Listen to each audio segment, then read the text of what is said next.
VS99 news కి స్వాగతం. ముందుగా ముఖ్యాంశాలు. ఉద్యమాలతో ఉదయించిన తెలంగాణ నేడు ఉజ్వల తెలంగాణ ఎదిగింది. కేటీఆర్.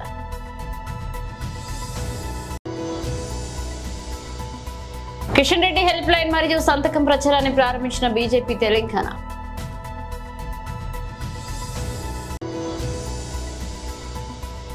మూడవ తెలంగాణ శాసనసభ ప్రసారం. తెలంగాణ అసెంబ్లీ సమావేశం.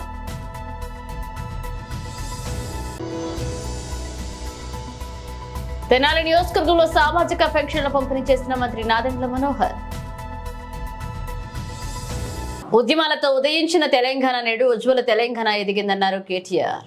శుష్క ప్రియాలు, శూన్య హస్తాలు, గ్యారంటీలకు టాటా, లంకె బిందెల వేట, డిక్లరేషన్లు డీలా, డైవర్షన్ల మేళ, హామీ పత్రాలకు పాతర, శ్వేత పత్రాల జాతర, నిరుద్యోగుల మీద నిర్బంధాలు, జర్నలిస్టుల మీద దౌర్జన్యాలు, విమర్శిస్తే కేసులు, ప్రశ్నిస్తే దాడులు, నేతన్నల ఆత్మహత్యలు, ఆటో అన్నల బలవన్మరణాలు. ఓట్లకు ముందేమో అభయహస్తం అధ్యక్ష, ఓట్లు పడ్డాక ఈ రోజు శూన్యహస్తం. మేనిఫెస్టోలో అరచేతిలో స్వర్గం, బడ్జెట్ లో మాత్రం మోచేతికి బెల్లం, 3 తిట్లు, 6 అబద్ధాలతో కేవలం పొద్దున్న లేస్తే బట్టగాల్చి మీదేసే పనులు ఇందులో కనబడ్డాయి అధ్యక్ష. ఇవాళ వారు అన్నారు అధ్యక్ష, దివాలా తీసిన రాష్ట్రం ఒక క్యాన్సర్ పేషెంట్ మాదిరిగా, ఎయిడ్స్ పేషెంట్ మాదిరిగా అని మాట్లాడారు. దయచేసి ఇది సరైన పద్ధతి కాదు. ఉద్యమాలతో ఉదయించిన తెలంగాణ ఉజ్వల తెలంగాణ ఎదిగిన మాట వాస్తవం. విఫల రాష్ట్రం అవుతుందని శాపనార్థాలు పెట్టిన వాళ్ళందరి శాపాలను తట్టుకొని 10 ఏళ్ల ప్రస్థానంలో ఇవాళ స్వరాష్ట్రం సొంత కాళ్ళ మీద నిటారుగా నిలబడ్డది అధ్యక్ష. G Kishan Reddy help line మరియు సంతకం ప్రచారాన్ని ప్రారంభించారు. 2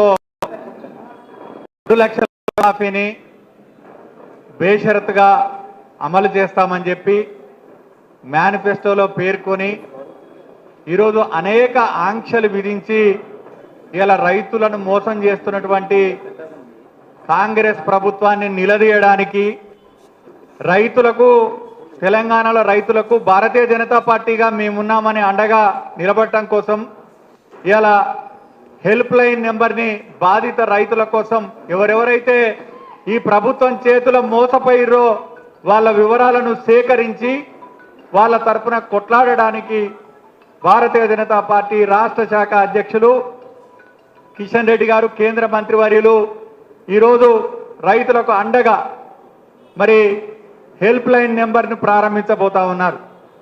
మనందరికీ తెలుసు, ఈ రాష్ట్రంలో 64 లక్షలకు పైగా ఖాతాలుంటే ఇలా కాంగ్రెస్ నాయకులు బ్రహ్మాండం బద్దలైందని పండుగ ప్రజలను తప్పు పట్టిస్తూ ఉన్నారు.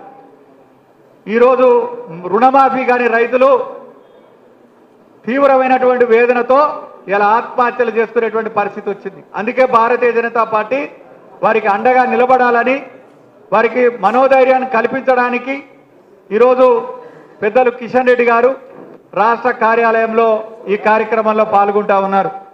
ముందుగా ప్రశ్నిస్తున్న తెలంగాణ రైతు పేరుతోటి ఉన్నటువంటి పోస్టర్ని వారిని ఆవిష్కరించవలసిందిగా కోరుతా ఉన్నాను. పెద్దలు ప్రేమేందర్ రెడ్డి గారు.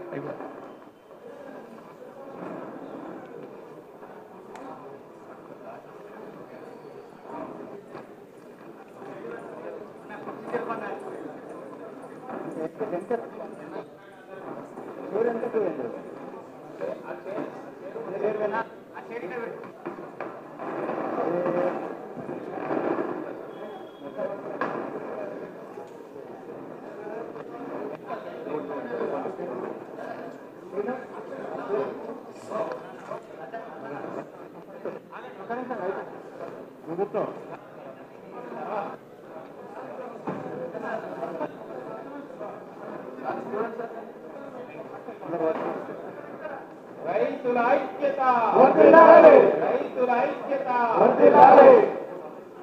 రైతులను మోసం చేస్తున్న ప్రభుత్వ వైఖరి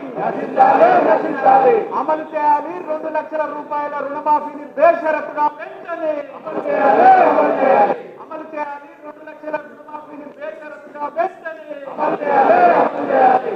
రైతు వ్యతిరేక విధానాలు అవలంబిస్తున్న కాంగ్రెస్ ప్రభుత్వం,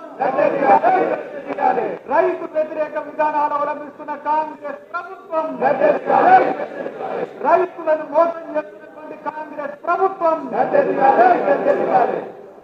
2 లక్షల రుణమాఫీని వెంబడే, 2 లక్షల రుణమాఫీని వెంబడే రైతులందరికీ రుణమాఫీ వెంటనే అమలు చేయాలి, అమలు చేయాలి. రైతులందరికీ 2 లక్షల రుణమాఫీని వెంటనే అమలు చేయాలి, అమలు చేయాలి. రైతు వ్యతిరేక ప్రభుత్వం, రైతు వ్యతిరేక ప్రభుత్వం, రైతులను మోసం చేసిన కాంగ్రెస్ ప్రభుత్వం. నిరేందర్ రెడ్డి గారు ఆగండి, కూర్చోండి కూర్చోండి. దయచేసి అందరినీ కూర్చోవలసిందిగా విజ్ఞప్తి చేస్తా ఉన్నాను. ఈ హెల్ప్ లైన్ని ప్రారంభిస్తున్న నేపథ్యంలో పరిసర ప్రాంతాల్లో ఉన్నటువంటి రైతులు కూడా ఎవరికైతే రుణమాఫీ పేరుతోనే గొప్పలు చెప్పుకుంటున్నటువంటి ప్రభుత్వం మాకు రుణమాఫీ కాలేదు, భారతీయ జనతా పార్టీ కార్యాలయంలో ఈరోజు ఒక హెల్ప్ లైన్ నెంబర్ని ప్రారంభిస్తూ ఉన్నారు. ఈ నేపథ్యంలో మేము అక్కడికి వచ్చి కిషన్ రెడ్డి గారిని కలవాలనే ఉద్దేశంతో కొంతమంది రైతు సోదరులు, రైతు పెద్దలు కూడా ఇక్కడికి రావడం జరిగింది. ముందుగా అందులో కుమ్మరి గుండయ్య గారు రైతు ఇక్కడ హాజరైనారు. వారి యొక్క మరి అనుభవాన్ని, వారు తీసుకున్న లోన్ వివరాలని చెప్పవలసిందిగా కోరుతా ఉన్నాను. ఎవరు నిలబడకండి దయచేసి. హలో దగ్గర పెట్టుకో. హలో, మాది Lakshmareddygudem Shankarpally mandal. Lakshmareddygudem Shankarpally mandal. Telangana bank, union bank, ఈ ఆంధ్ర బ్యాంకుల 70,000 కూడా మాఫీ కాలేవు. ఇంకా 1,00,000కు తక్కువ కూడా అవి కూడా మాఫీ కాలేవు. మాకు శంకర్పల్లి మండల్ కేసీఆర్ అవి పైసలు ఇప్పటి వరకు అవి వేయలేడు. దాన్ని శంకర్పల్లి మండల్. ధన్యవాదాలు. ప్రతాప్ రెడ్డి గారు, వారు కూడా బ్యాంకు ద్వారా రుణం తీసుకున్నారు, మాఫీ కాలేదు.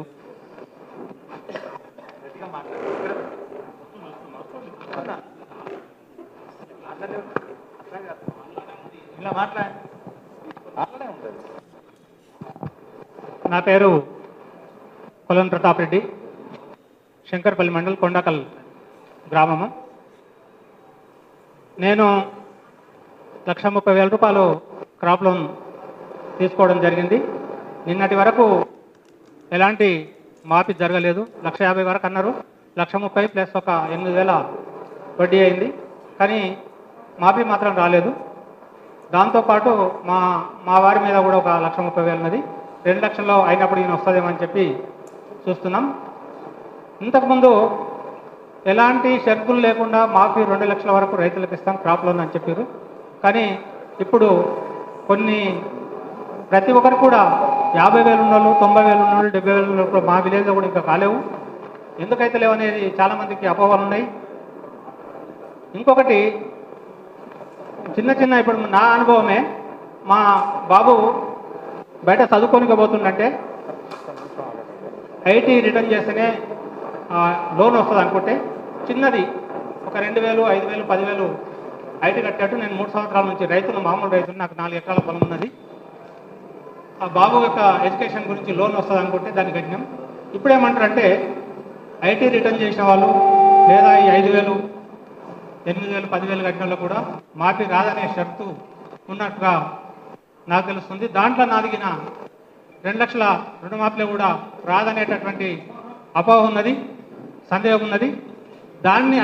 ఇటువంటి చాలా అపోహలు రైతులకు ఉన్నాయి కాబట్టి దాన్ని సరి చేసుకోనికి, తెలుసుకోనికి భారతీయ జనతా పార్టీ యొక్క హెల్ప్ లైన్ వేదికను ప్రారంభించడం, అందరు రైతుల యొక్క సందేహాలకు ఒక పరిష్కారం దొరుకుతుందని చెప్పి ఆశిస్తూ ఆ యొక్క కార్యక్రమాన్ని పెట్టిన భారతీయ జనతా పార్టీ పెద్దలు కేంద్ర మంత్రివర్యులకు రైతుల తరపున ధన్యవాదాలు తెలియజేసుకుంటూ, ఇలాంటి చిన్న కొర్రీలు పెడుతూ ఎక్కడ తగ్గించుకోవాలి, ఎంతమందిని ఈ యొక్క రుణమాఫీల నుంచి పక్కకు జరపాలనేటువంటి సందేహాలు చాలామందికి ఉన్నాయి. చాలామందికి ఎందుకైతేనంటే 1,00,000 రూపాయలు మాఫీ అయితే అన్నప్పుడు 80,000 కాలేదు. 1,50,000 అనుకున్న వాళ్ళు కూడా 50,000 ఉన్నారు, 80,000 ఉన్నారు, 1,20,000 ఉన్నారు. చాలామందికి అయితే లేవు. ఎందుకైతే లేవంటే ఇలాంటి మధ్యలో ఏవేవో ఇవి చెప్తున్నారు. కాబట్టి ఈ యొక్క హెల్ప్ లైన్ రెడ్డి నాయక్ గారు చేసినందుకు ధన్యవాదాలు. రెడ్డి నాయక్ గారు వారికి మైక్ వారికి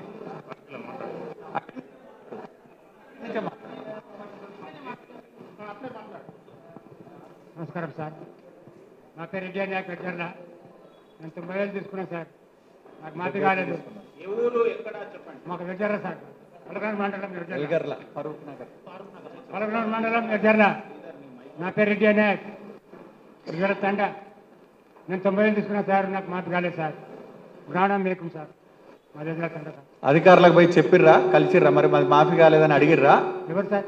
అధికారులను ఎవరన్నా కలిసిర్రా మీరు పోయి? కలవలే సార్, ఇప్పటి వరకు కలవలే సార్. వాళ్ళు ఎవరు స్పందించలే. రాజమల్లారెడ్డి గారు, రాజమల్లారెడ్డి గారు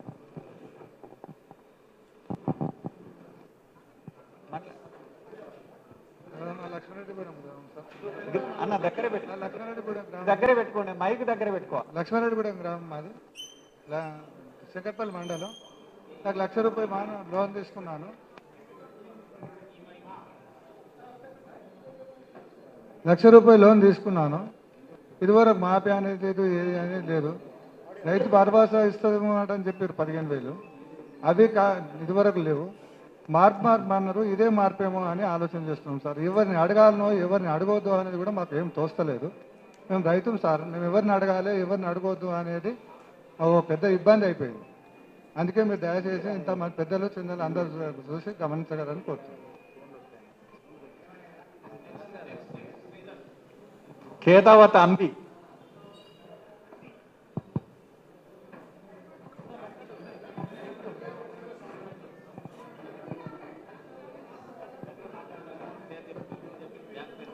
నా పేరు కేతావత్ అంబి.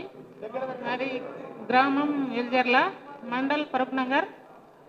నాకు రుణమాఫీ తీసుకున్నాం మేము 70,000. మాఫీ కాలేదు, అందుకు ఇక్కడ వరకు వచ్చినాము. మా కాంగ్రెస్ ప్రభుత్వం ఏం న్యాయం చేయలేదు. మా కోసం మీరు పోరాడినందుకు ధన్యవాదాలు.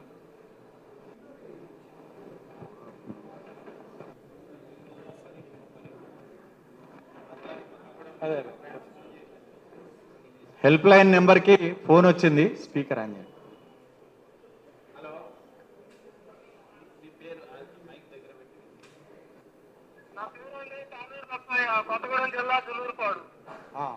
కిషన్ రెడ్డి గారు మాట్లాడతారు. మీ సమస్య ఏ బ్యాంకులో తీసుకున్నారు లోన్ మీరు? ఎంత ఉంది మీకు బాకీ?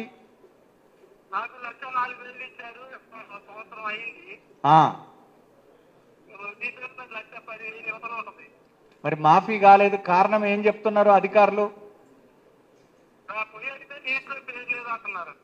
లిస్ట్ లో పేరు లేదు, మీరు మాఫీ కాలేదని అంటున్నారా? సరే, తప్పనిసరిగా మీ వివరాలను నమోదు చేసుకుంటాం.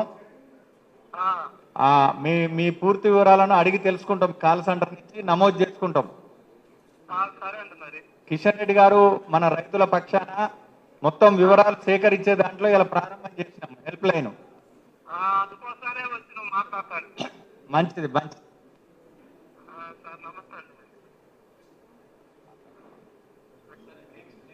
మళ్ళీ చేస్తాం. ఎస్సీ ఎస్టీ రిజర్వేషన్ లో ఉపవర్గీకరణ చేసే అధికారం రాష్ట్ర ప్రభుత్వాలకు ఉందంటూ సుప్రీంకోర్టు ఇచ్చిన తీర్పుపై తెలంగాణ ముఖ్యమంత్రి రేవంత్ రెడ్డి స్పందించారు. సుప్రీంకోర్టుకు కృతజ్ఞతలు తెలిపిన ఆయన కోర్టు తీర్పునకు అనుగుణంగా ఏబిసిడి వర్గీకరణకు ప్రభుత్వం నిర్ణయం తీసుకుంటుందన్నారు. దేశంలోని ఇతర రాష్ట్రాల కంటే ముందు తామే వర్గీకరణ చేపడతామన్నారు. అలాగే ప్రస్తుతం అమల్లో ఉన్న ఉద్యోగ నోటిఫికేషన్లను అందుకు అనుగుణంగా ముందుకు వెళ్లేలాగా చర్యలు తీసుకుంటామని హామీ ఇచ్చారు. అవసరమైతే అందుకోసం ఆర్డినెన్స్ తీసుకొస్తామని తెలిపారు. మాదిగ ఉపకులాలకు సంబంధించిన లక్షలాది మంది యువకులు ఎస్సీ రిజర్వేషన్లలో ఏబిసిడి వర్గీకరణ కోసం వాళ్ళు పోరాటాలు చేస్తున్నారు. 27 సంవత్సరాల నుంచి ఉమ్మడి రాష్ట్రంలో కానీ ప్రత్యేక తెలంగాణ రాష్ట్రంలో కానీ ఏబిసిడి వర్గీకరణ మీద మాదిగ ఉపకులాల యువకులు పోరాటాలు చేయడం జరిగింది. వారి పోరాటాల ఫలితం ఒకనాడు ఇదే శాసనసభలో మాదిగ ఉపకులాల వర్గీకరణ కోసం వాయిదా తీర్మానం ఇస్తే నాతో పాటు ఆనాటి శాసనసభ్యుడు సంపత్ కుమార్ను కూడా ఈ సభ నుంచి బహిష్కరించడం జరిగింది. గత ప్రభుత్వం ఏబిసిడి వర్గీకరణ మీద కేంద్రానికి ప్రధానమంత్రికి విజ్ఞప్తి చేయడానికి అఖిల పక్షాన్ని తీసుకెళ్తామని చెప్పి తీసుకుపోకుండా మాదిగ సోదరులను మోసం చేయడం జరిగింది. కానీ డిసెంబర్ 3, 2023 నాడు ప్రజాప్రభుత్వం బాధ్యత తీసుకున్న తర్వాత తక్షణమే మా ఉప ముఖ్యమంత్రి గారి సూచన మేరకు మాజీ ఉప ముఖ్యమంత్రి ప్రస్తుత మంత్రి దామోదర్ రాజనరసింహ గారి నేతృత్వంలో మా శాసనసభ్యులందరినీ అడ్వకేట్ జనరల్ని ఢిల్లీకి సుప్రీంకోర్టుకు పంపించి న్యాయ కోవిధులతోని చర్చించి సుప్రీంకోర్టులో బలమైన వాదనను తెలంగాణ రాష్ట్ర ప్రభుత్వం కాంగ్రెస్ ప్రభుత్వం వినిపించడంతో ఈనాడు సుప్రీంకోర్టు మాదిగ ఉపకులాల వర్గీకరణకు అనుకూలమైన తీర్పునివ్వడం జరిగింది. నేను మనస్ఫూర్తిగా సుప్రీంకోర్టు కాన్స్టిట్యూషనల్ బెంచ్కు రాజ్యాంగ ధర్మాసనానికి మనస్ఫూర్తిగా కృతజ్ఞతలు తెలియజేస్తున్నా. 7 మంది జడ్జిలలో 6 మంది జడ్జిలు రాష్ట్రాలకు ABCD వర్గీకరణ చెయ్యడానికి అనుమతి ఇచ్చింది. తెలంగాణ రాష్ట్ర ప్రభుత్వం తరఫున నేను స్పష్టమైన ప్రకటన చేస్తున్నా, దేశంలోనే అందరికంటే ముందు బాగానే నిలబడి తెలంగాణ రాష్ట్ర ప్రభుత్వం ABCD వర్గీకరణ అమలు చేసే బాధ్యత మా మిత్రులు మా మంత్రివర్గ సహచరులు మేమందరం తీసుకుంటాం. అవసరమైతే ఇప్పుడు ఇచ్చిన ఉద్యోగ నోటిఫికేషన్లలో కూడా వర్గీకరణను అమలు చేయడానికి అవసరమైతే ఆర్డినెన్స్ తీసుకొచ్చి మాదిగ సోదరులకు న్యాయం చేసే బాధ్యత మేము తీసుకుంటాము. కాబట్టి ఈరోజు ఈ సభ అందరూ కూడా ఈ అంశం మీద ఏకాభిప్రాయానికి వచ్చి మాదిగ ఉపకులాల వర్గీకరణకు సంపూర్ణంగా సహకరించాల్సిందిగా రాష్ట్ర ప్రభుత్వం తరఫున నేను విజ్ఞప్తి చేస్తున్నా. అధ్యక్ష, తెనాలి నియోజకవర్గంలో సామాజిక పెన్షన్లు పంపిణీ చేశారు మంత్రి నాదెండ్ల మనోహర్. ఏపీలో రికార్డు స్థాయిలో ఎన్టీఆర్ భరోసా పింఛన్లు జరుగుతుందన్నారు.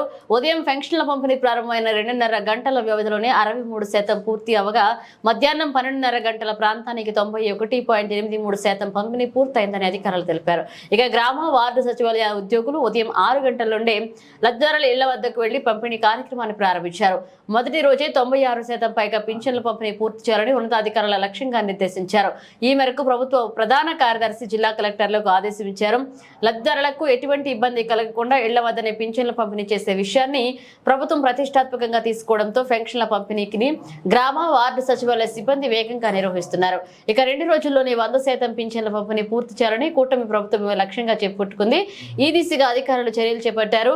మధ్యాహ్నం 12.5 గంటల సమయానికి 59,56,439 మందికి 91.83%, 2,05,13.65 కోట్ల మేర పెన్షన్ల పంపిణీ జరిగింది. మహిళా ఎమ్మెల్యేలపై అసభ్యంగా మాట్లాడిన సీఎం రేవంత్ రెడ్డికి వ్యతిరేకంగా కుకట్పల్లిలో నిరసన సెగలు. ఎమ్మెల్యే మాధవరం కృష్ణారావాద్రిలో KPHP కాలనీ బాలాజీనగర్ డివిజన్లలో నిరసన కార్యక్రమంలో పాల్గొన్నారు. కార్పొరేటర్లు మందడి శ్రీనివాసరావు, పగడాల శ్రీష బాబురాం, కోఆర్డినేటర్ సతీష్ అరోరా కనీసం గౌరవ మహిళలకు ఇవ్వని సీఎం రేవంత్ రెడ్డి తెలంగాణ రాష్ట్ర మహిళా లోకానికి క్షమాపణ చెప్పాలన్నారు. కార్పొరేటర్ మందాడి శ్రీనివాసరావు కాంగ్రెస్ ప్రభుత్వం ఏర్పడి 9 నెలల్లో అభివృద్ధి శూన్యం, ఎదుటి పార్టీలపై ఏడవడం తప్ప రేవంత్ రెడ్డి చేసిందేం లేదన్నారు. మాజీ కార్పొరేటర్ బాబురావు ఇలాంటి పునరావృతం అయితే తెలంగాణ ప్రజలు ఊరుకోరు, ముఖ్యమంత్రి బేక్షుతుడిగా క్షమాపణ చెప్పాలని నిరసన తెలిపారు. బీఆర్ఎస్ పార్టీ శ్రేణులు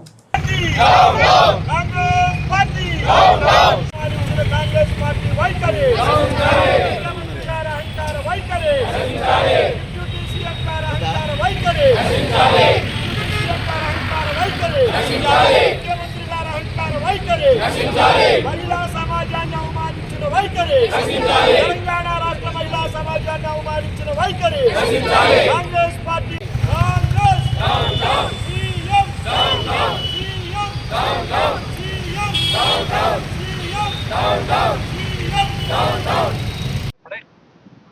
నిన్న తెలంగాణ శాసన సభలో జరిగినటువంటి తీవ్రమైన పరిమాణం, ఒక మాజీ మంత్రివర్యులు సీనియర్ శాసనసభ్యులైనటువంటి సబితా ఇంద్రారెడ్డి గారిని ముఖ్యమంత్రి అనుచిత వ్యాఖ్యలు చాలా ఖండిస్తున్నాం. ఇది మంచి పద్ధతి కాదు. తెలంగాణ సమాజం కూడా సిగ్గుతో తలవంచుకుంటుంది. ఒక మహిళను, ఒక సీనియర్ మహిళను ఇలా అగౌరవపరచడం చాలా బాధాకరమైన విషయం. ఇది ఇప్పటికైనా ముఖ్యమంత్రి, ఉప ముఖ్యమంత్రి ఇద్దరు కూడా తక్షణమే క్షమాపణ చెప్పాలి. దేనివల్ల టీఆర్ఎస్ పార్టీ తరఫున ఇంకా ఈ ఉద్యమం తీవ్ర రూపంలో దాస్తుంది. తీవ్ర పరిమాణాలు కూడా ఏర్పడతాయని తెలియజేస్తూ రాబోయే కాలంలో టీఆర్ఎస్ పార్టీ ఇంకా పెద్ద ఎత్తున ఉద్యమం నిర్వహిస్తుందని తెలియజేస్తూ ఈ నిరసన కార్యక్రమం చేస్తా ఉన్నాం. దివ్యాంగులను ఉద్దేశించి అనుచిత వ్యాఖ్యలు చేసిన ఐఏఎస్ అధికారి స్మితా సబర్వాల్ వెంటనే బహిరంగ క్షమాపణ చెప్పాలని డిమాండ్ చేస్తూ అఖిల భారత వికలాంగుల హక్కుల వేదిక ఆధ్వర్యంలో ట్యాంక్ బండ్ పై ఉన్న అంబేద్కర్ విగ్రహం కూడలిలో ఆందోళనకు దిగారు. నినాదాలతో హోరెత్తించారు. సంఘం అధ్యక్షులు కొల్లి నాగేశ్వరరావు మాట్లాడుతూ స్మిత తన సామాజిక మాధ్యమం ఎక్స్ ట్విట్టర్ ద్వారా దివ్యాంగులపై చేసిన వ్యాఖ్యలు గర్హనీయమన్నారు. ఆమె వ్యాఖ్యలు దివ్యాంగుల మనోభావాలను దెబ్బతీయడమే కాకుండా వారి సామర్థ్యాన్ని ఆమె ప్రశ్నిస్తున్నట్లుగా వారిపై ఆమెకున్న చులకన భావాన్ని స్పష్టం చేస్తుందన్నారు. ప్రభుత్వంలో కీలక పదవిలో ఉండి చేస్తున్న వ్యాఖ్యలు ఆమె వ్యక్తిగతమా లేక ప్రభుత్వ అభిప్రాయమా అని ప్రశ్నించారు. రిజర్వేషన్లను కల్పిస్తున్న రాజ్యాంగాన్ని సుప్రీంకోర్టు తీర్పులను ఆమె ఎలా వ్యతిరేకిస్తారని అడిగారు. దివ్యాంగులు ఎక్కువసేపు పనిచేయలేరని వారి సామర్థ్యం నిర్ణయించడానికి ఆమెకున్న శాస్త్రీయ ప్రతిపాదకలు ఏంటని అడిగారు. దివ్యాంగుల పట్ల వ్యాఖ్యల పట్ల దివ్యాంగం సమాజం తీవ్రంగా ఖండిస్తుందని ఆమె వెంటనే బహిరంగ క్షమాపణ చెప్పాలని డిమాండ్ చేశారు.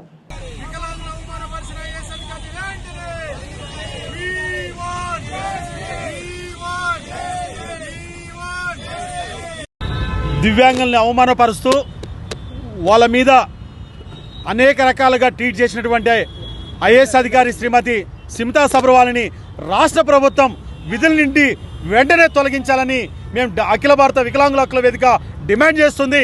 ఆమె వెంటనే క్షమాపణ చెప్పకపోగా మా దివ్యాంగుల పట్ల వివిధ రకాల్లో అవమానపరిచే విధంగా మాట్లాడుతున్నటువంటి ఐఏఎస్ అధికారిని తొలగించకపోతే ముఖ్యమంత్రి రేవంత్ రెడ్డి సార్ గారు మీరు ఆ కుట్ర వెనుక మీరు ఉన్నారని మేము అంతా అనుమానం పోతున్నాం. వెంటనే ఆమె చేత క్షమాపణ చెప్పించాలి. లేకపోతే ఆమె ద్వారా ఒక రాష్ట్ర ప్రభుత్వం వెంటనే షోకాజ్ నోటీస్ని ఇవ్వాలని కూడా అఖిల భారత వికలాంగుల హక్కుల వేదిక డిమాండ్ చేస్తుంది. అంతేకాదు ఈరోజు దివ్యాంగుల పట్ల ఏమాత్రం ప్రేమ ఉంటే రాష్ట్ర ప్రభుత్వం దిగొచ్చి రాష్ట్ర ప్రభుత్వం అయినా స్పందించాలని మేము డిమాండ్ చేస్తున్నాం. అంతేకాకుండా శ్రీమతి సుబ్రవాల్ గారు ఒక్కసారి ఆలోచించండి. ఒక్కసారి మీరు కళ్ళు లేకుండా 24 గంటలు మీరు జీవిస్తారా అని మేము ఈరోజు ప్రశ్నిస్తున్నాం. ఒక్కసారి ఒక కాలు లేకుండా ఒక చేయి లేకుండా మాటలు రాకుండా జీవించగలుగుతామని మేము ఈరోజు నిన్ను ప్రశ్నిస్తున్నాం. అంతేకాదు మాకు క్షమాపణ చెప్పే వరకు మా నిరసన కార్యక్రమాలను మేము చేపట్టడమే కాదు ఏదో ఒక రోజు నీ ఇంటి ముందు నీ ఇంటి దగ్గరకు వచ్చి ముట్టడిస్తామని కూడా హెచ్చరిస్తున్నాం. కాబట్టి వెంటనే క్షమాపణ చెప్పాలి. దానికి రాష్ట్ర ప్రభుత్వం కూడా స్పందించి రాష్ట్ర ప్రభుత్వం కూడా ఒక నోటీస్ ఇవ్వాలని కూడా రాష్ట్ర ప్రభుత్వాన్ని అఖిల భారత వికలాంగుల హక్కుల వేదిక డిమాండ్ చేస్తుంది. అధ్యక్షుడు జంగిలి శ్రీనివాస్ నా పేరు. ఈరోజు వికలాంగుల పట్ల సుమితా అగ్రవాల్ మమ్మల్ని అన్యాయంగా నోరు మాట గలీజ్గా మాట్లాడడం కాకుండా మీరు దేనికి పనికిరారని మేము దేనికి పనికిరామా ఆమె డిసైడ్ చేయడానికి ఆమెవారు ఆమె నోరా మోరా వికలాంగులను అన్యాయంగా అవమానపరచడం కాకుండా వికలాంగులు దేనికి పనికిరారు నువ్వు డిసైడ్ చేయడానికి నువ్వోరు వికలాంగులని అవమానపరచడం కాకుండా ఇంకా ట్రీట్లు పెట్టుకుంటూ ఉంటుంది. ఈ ప్రభుత్వం కళ్ళు మూసుకుందా కళ్ళు తెరుస్తుందా కళ్ళు మూసుకుందా తెలుస్తలేదు. వికలాంగుల పట్ల ఇంత అన్యాయంగా మాట్లాడినందుకు ఆమెను వెంటనే శిక్షించాలని ప్రభుత్వాన్ని కోరుతున్నాను. రాష్ట్ర శాసనసభ సమావేశాల సందర్భంగా ముఖ్యమంత్రి రేవంత్ రెడ్డి మహిళా శాసనసభ్యుల పట్ల వ్యవహరించిన తీరుకు నిరసనగా రాష్ట్ర వ్యాప్తంగా బీఆర్ఎస్ శ్రేణులు ఆందోళన చేపట్టారు. చిలుకానగర్ డివిజన్ కార్పొరేటర్ బన్నాల గీతా ప్రవీణ్ ముదిరాజ్ ఆధ్వర్యంలో సీఎం రేవంత్ రెడ్డి దిష్టిబొమ్మ దహనం చేశారు. రాష్ట్రంలో మహిళలకు గౌరవం లేకుండా పోయిందన్నారు. మహిళా శాసనసభ్యులకు వెంటనే బహిరంగ క్షమాపణ చెప్పాలని లేని పక్షంలో ఆందోళనలు కొనసాగిస్తామని హెచ్చరించారు.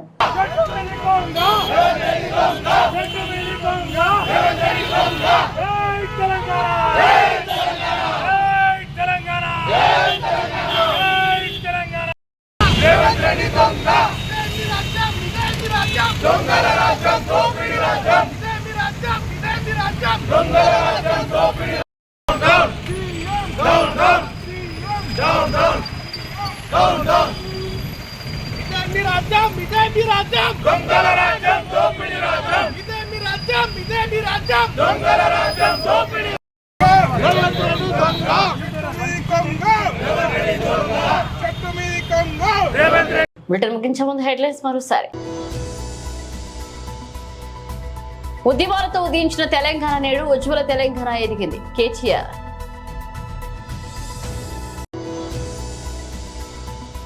కిషన్ రెడ్డి హెల్ప్ లైన్ మరియు సంతకం ప్రచారాన్ని ప్రారంభించిన బీజేపీ తెలంగాణ.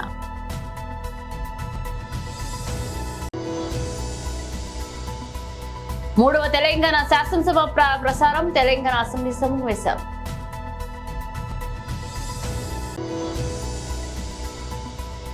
తెనాలి నియోజకవర్గంలో సామాజిక పెన్షన్ల పంపిణీ చేసిన మంత్రి నాదెండ్ల మనోహర్. ఇవి బులెటిన్ అప్డేట్స్. మరణ అప్డేట్స్ మళ్ళీ కలుద్దాం.